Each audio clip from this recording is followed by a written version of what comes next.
코로나19 상황 전문가 두 분과 살펴봅니다. 류재복 해설위원, 이형민 세브란스병원 진단검사의학과 교수와 짚어보겠습니다. 두 분 안녕하십니까? 어서 오세요.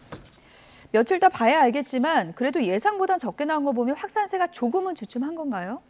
뭐 그런 바람이 있습니다만 예. 어제 방역당국이 얘기한 것처럼 지금 4차 대유행의 정점을 아직까지 예측하지 못하고 있습니다. 방역당국의 얘기는 그 단순한 추세만 보는 게 아니라 그 여러 요인을 넣은 여러 가지 그 시뮬레이션이 있습니다. 그런 과정을 거쳤는데 아직 정점에 도달하지 않았다라는 결론이 나왔기 때문에요. 이 오늘의 이 확진 환자 수는 한 번에 그칠 가능성이 있고요. 조금 더 늘어날 가능성도 여전히 많다 이렇게 보입니다. 네, 교수님 그렇다면은 이 4차 대유행 정점은 언제 또 얼마 정도로 예상을 해볼 수 있나요? 워낙에 그 방역 당국이나 대한수학회 등지에서 시행했던 그 모델링에 따르면요, 대략 한 7월 23일에서 7월 말 정도쯤에 정점에 이를 거고, 그 다음에 이제 8월 중반 정도까지도 1,500명 이상 환자가 나올 걸로 예상을 했었거든요. 그래서 그 모델링에 기반으로 해서 정부 쪽에서도 좀 더 이제 강력한 방역 조치를 취한 게 이제 4단계를 선제적으로 시행을 한 겁니다. 그래서 이게 좀 많이 줄 걸로 생각을 했는데, 근데 이제 거기에 두 가지 변수가 들어갔죠. 하나는 그 델타 변이의 확산. 델타 변이 같은 경우에는 이제 기존의 코로나19에 비해서 재생산 지수가 거의 2배 이상 높은 걸로 알려져 있기 때문에요. 이게 확산되면서 이러한 방역 조치를 강화했음에도 불구하고 확산되는 양상이 지금 벌어지고 있고요. 그다음에 두 번째는 사회적 거리두기 4단계를 선제적으로 선언을 했음에도 불구하고 이게 지금 이동량 감소나 이런 것들이 우리가 원하는 만큼 나타나지 않고 있습니다. 왜냐하면은 사회적 거리두기라는 거는 굉장히 많은 어떤 생활의 여러 가지 모습들, 단계들을 바꾸는 것이기 때문에 오늘 바꾼다고 전 사회가 내일 딱 일시불란하게 이렇게 딱 일사불란하게 움직일 수 있는 그런 게 아니거든요. 그러니까 이게 적응 기간이 약간 필요한 게 되다 보니까 우리가 원하는 정도로 지금 거리 이동량 자체가 거의 감소하지 않은 상황이거든요. 그래서 이런 것들이 영향을 주기 때문에 우리가 원하는 만큼 많이 줄지는 않았습니다. 다만 이제 저도 이제 해설위원님 말씀처럼 지금이 정점이냐, 그거는 단언할 수 없다고는 보는데, 한 가지 조금 긍정적인 시그널은 서울 지역은 그래도 약간씩, 그러니까 일주에 한 5%씩은 줄어가는 걸로 보입니다. 근데 그게 뭐 5%라는 건 언제든지 뒤집어질 수 있는 정도이거든요. 그래서 이걸 갖고 우리가 정점이다 아니다 논하기는 너무 이르고요. 조금은 좀 데이터나 상황들을 더 지켜봐야지 알 수 있을 것 같습니다. 다음 주까지 보고 뭐 크게 안 줄면 추가로 더 강력한 방역 거리두기 조치하겠다. 이게 이제 정부 입장인데 더 강력한 조치 어떤 게 있을까요? 방역 측면에서 보면 더욱 강력한 조치라는 건 이제 셧다운이 남아 있죠. 셧다운이요. 그렇지만 아마 그것은 어려울 겁니다. 왜냐하면 요즘의 방역 그 단계 조정이나 조치들이 비방역적 요인들의 영향을 많이 받기 때문에 거기까지는 어렵고요. 가능하다면 수도권과 비수도권 공이 4단계로 올리는 방법, 이 방법. 왜냐하면 수도권은 지금 그 4단계 올리고 2주가 지나면서 어쨌든 상승세는 멈췄다고 이제 평가가 나오고 있거든요. 그렇다면 그럼 거리두기 효과가 있는 거네요? 일부 있는 것이죠. 그런데 우리가 기대했던 만큼 효과가 나타나지 않은 것이니까요. 비수도권을 같이 4단계로 올리면 그 효과의 폭은 더 커질 수는 있습니다. 그런 것들이 고려되지 않을까 싶습니다. 왜 지난해 상황을 생각해 보면은 커피숍에서 음료도 못 마시고 뭐 이런 기준들이 있지 않았습니까? 그 정도로 강화될 가능성은 아직은 좀 이르다 이렇게 볼 수 있을까요? 제가 조금 전에 말씀드린 것처럼 비방역적 요소들의 영향을 좀 많이 받고 있습니다. 그래서 우리가 지금 이렇게 많은 확진 환자가 나오는 것이 지난달에 너무 섣불리 이제 새로운 거리두기라는 것을 적용시켰고, 그다음에 이제 뭐 그 접종자에 대한 그 혜택 같은 것들을 발표를 하지 않았습니까? 이런 것들이 사실은 비방역적 요소의 영향을 받은 것이거든요. 그렇기 때문에 지난해와 같이 그 고강도의 대책이 전격적으로 이루어지기는 쉽지는 않을 것이다. 가능성을 배제할 수는 없지만 그렇게 전망이 되고 있습니다. 교수님, 이렇게 되다 보니까 영국도 그렇고요. 너무 오래되다 보니까 이거 우리 이제 독감처럼 같이 가야 되는 거 아니냐라는 이제 얘기가 나오고 있는데, 그거 생각할 때 중요한 게 치명률이잖아요. 이거 비교해 보면은 연령대별로 좀 차이가 있다고요? 예, 맞습니다. 치명률 같은 경우 연령대별로 분명히 차이가 있고요. 그동안 잘 알려져 있는 것처럼 80세 이상인 경우에는 18.3% 정도의 치명률을 보입니다. 근데 이게 이제 10살 정도 아래로 내려가 70대가 되면은 5.4% 정도로 줄어들고요. 60대가 되면 1%까지 줄어들게 됩니다. 그다음에 이제 50대 이하는 1% 미만인데, 여기에서도 다시 이제 연령대에 따라서 0.2%에서 0.01%까지 계속 연령대에 따라 떨어지는 그런 결과를 보여주거든요. 그래서 지금 보면 40대 이하 같은 경우에는 독감 치명률과 비교를 해보면 독감 치명률보다는 낮은 수치고 50대는 높네요. 네, 맞습니다. 그래서 독감의 치명률과 비교했을 때 40대 이하는 이제 조금 낮은 게 맞는데요. 문제는 치명률도 중요하지만 위중증으로 가는 비율도 중요하거든요. 왜냐하면은 이제 위중증으로 가게 되면은 의료 자원을 굉장히 많이 쓰게 되거든요. 그래서 지금 현재도 그 3차 의료기관 같은 경우에는 그 행정명령에 따라서 코로나19 위중증 환자를 볼 수 있는 병상들을 운영을 하고 있거든요. 근데 그게 보통 코로나19 위중증을 볼 수 있는 위중증 한 명을 보는데 일반 환자 볼 수 있는 인력의 5배에서 10배가 들어갑니다. 아, 왜 그런가요? 그러니까 이게 이제 여러 가지 요인이 있는데요. 첫 예. 번째는 코로나19 위중증 치료 자체도 좀 어려운 측면이 있고, 왜냐하면 지금 현재까지 명확한 치료약이 없거든요. 뭐 렘데시비르나 이런 것들이 있지만 위중증에서 효과는 굉장히 미비하다 보니까 그런 부분들이 좀 영향이 크고, 두 번째는 이게 환자 치료뿐만이 아니라 감염 관리도 저희가 신경을 써야 되거든요. 그러니까 의료진에 대한 코로나19 전파라든가 다른 환자들에 대한 코로나19 전파까지 고려를 해서 치료를 해야 되다 보니까 굉장히 많은 의료 자원이 들어갑니다. 그런데 지금 이 50대와 40대 같은 경우에 특히 50대가 좀 더 높지만 지금 현재 우리나라 위중증 환자 비율을 보시게 되면은 50대가 99명으로 전체 위중증 환자 35%고요. 40대가 44명으로 그 절반 정도. 가 됩니다. 그래서 사실 30대도 지금 위중증 환자가 21명이 있기 때문에 치명률과 다르게 위중증 환자의 발생률은 꽤 높은 편이라고 저희가 보면 될 것 같아서요. 만약에 50대 백신 접종이 다 완료가 된 상황이면 지금보다는 상황이 훨씬 좋아질 수 있는 겁니까? 예, 그 면에서는 좋아질 것 같은데요. 그렇다고 하더라도 저희가 섣부르게 영국처럼 갈 수는 없는 게 아직까지도 우리나라 같은 경우 75세 이상의 고령층 중에서도 코로나19 예방접종을 하지 않은 사람들이 40만 명 이상 되고요. 그다음에 60대 이상 같은 경우에 합치면 200만 명이 넘거든요. 그리고 말씀드렸던 젊은 층에서 위중증 환자의 발생이라든가 지금 현재 이렇게 또 젊은 층에서 환자가 많이 발생을 하다 보니까 자가격리자가 지금 거의 10만 명에서 20만 명 정도 지금 발생을 하고 있거든요. 그래서 이 사람들이 결국 경제활동에 참여하지 못함으로 생기는 여러 가지 손해를 고려했을 때 아직 독감처럼 저희가 코로나19를 접근하기는 어려울 것 같습니다.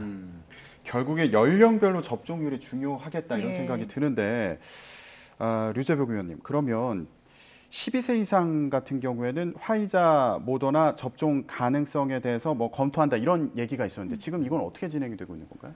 뭐 결과적으로는 그 연령층도 이제 맞게 될 겁니다.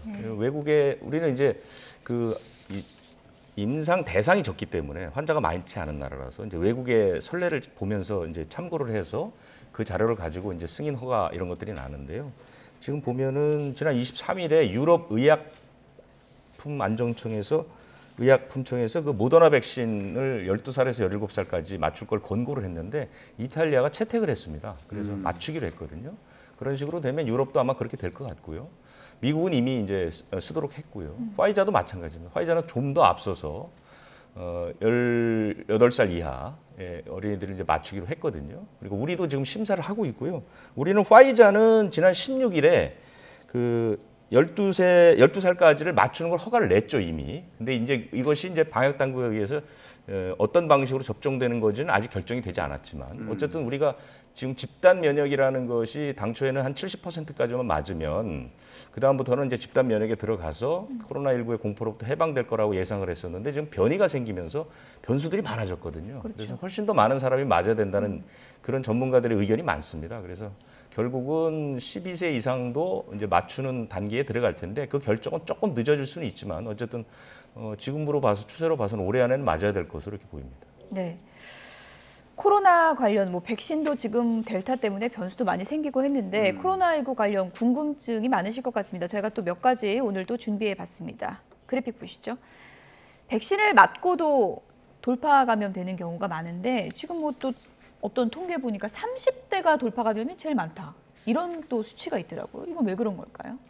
그 여러 가지 원인이 있을 것 같은데 일단 우리나라에서의 돌파 감염은 그 7월 22일 기준으로 해서 전체 그 예방 접종 완료자 550만 명 중에서 779명이 발생을 했습니다. 그런데 이 돌파 감염자 중에서 지금 현재 가장 많은 돌파 감염이 발생한 게 그동안 여러 언론에서도 회자가 많이 됐지만 얀센 백신이거든요. 얀센 같은 경우에 인구 10만 명당 38.5명이 발생을 해서 다른 예방접종, 그러니까 아스트라제네카나 화이자의 5명이나 17명에 비해서 거의 지금 2배 정도 많은 돌파 감염이 발생을 했습니다. 근데 이 30대 남자들이 보통 지금 이 얀센 백신의 가장 큰 대상이었었거든요. 그래서 그런 측면도 하나가 있고 또 하나는 지금 현재 코로나19의 발생 상황을 보시면은 20대하고 30대 하고 40대 위주로 해서 이제 주로 발생을 하고 있거든요. 그러면서 좀 더 액티브하게 움직이는 사람들 위주로 많은 접촉들이 있다 보니까 이런 분들 위주로 또 많이 발생을 하는 것도 하나의 또 현상이기 때문에 이런 것들이 다 복합적으로 영향을 미치지 않았을까 싶습니다. 네. 네.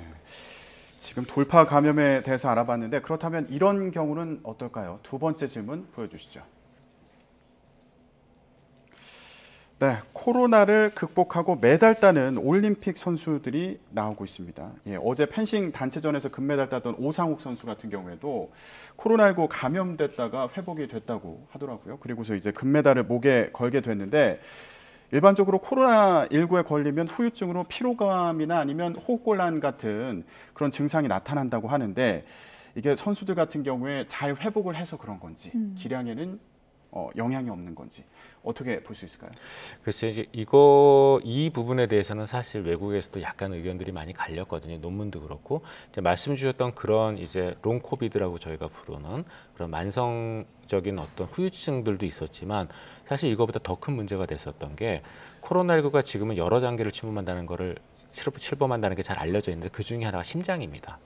그래서 심장 쪽도 침범을 하게 되는데 코로나19에 걸리고 나서 심혈관 계통에 문제가 생기는 운동선수가 일부 있었거든요. 그렇군요. 예, 그래서 이런 코로나19를 앓고 나서 운동 능력이나 이런 게 떨어지는 게 아니냐. 그다음에 코로나19를 앓은 사람들의 경우에서는 언제부터 심한 운동을 해도 되느냐에 대해서 사실은 외국 쪽에서 많은 이슈들이 있었습니다. 그런데 이제 최근 들어서는 크게 문제가 없다라는 쪽의 의견들이 좀 더 우세한 걸로 생각은 되고 있는데요.